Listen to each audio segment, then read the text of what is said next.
ওদালগুৰি জিলাৰ একেবাৰে উত্তৰ পূব কোণত অৱস্থিত বিভিন্ন জাতি জনগোষ্ঠীৰ মিলনভূমি মাজবাটৰ মহামণি দেৱালয় ওদালগুৰি জিলাৰ এখন প্ৰসিদ্ধ তীৰ্থস্থান।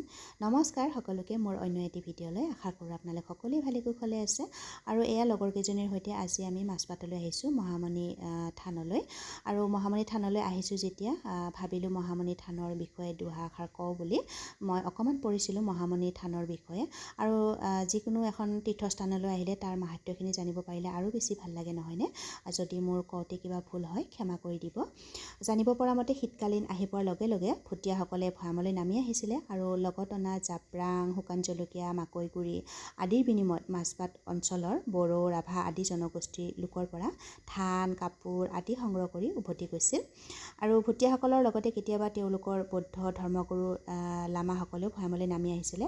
আৰু এইদৰে আহি ওচৰে পাজৰে থকা গাঁৱৰ ৰাইজৰ সহযোগিতাৰে লামাগুৰুৱে এই মহামণি দেৱালয় থান প্ৰতিষ্ঠা কৰিছিল বুলি জানিব পৰা যায়।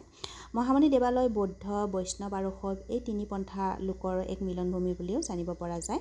আৰু বৌদ্ধ গুৰুৱে প্ৰতিষ্ঠা কৰাৰ বাবে এতিয়াও মহামণিৰ মূল পূজাবিধ বৌদ্ধ মন্ত্ৰস্তুতি কৰাৰ নিয়ম আছে বুলি জনা যায়।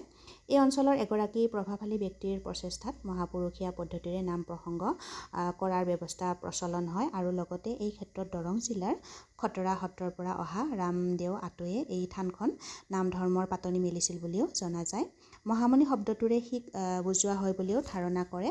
আৰু লগতে মহামণিক এক অলৌকিক শক্তি থকা বুলিও এক জনবিশ্বাস আছে।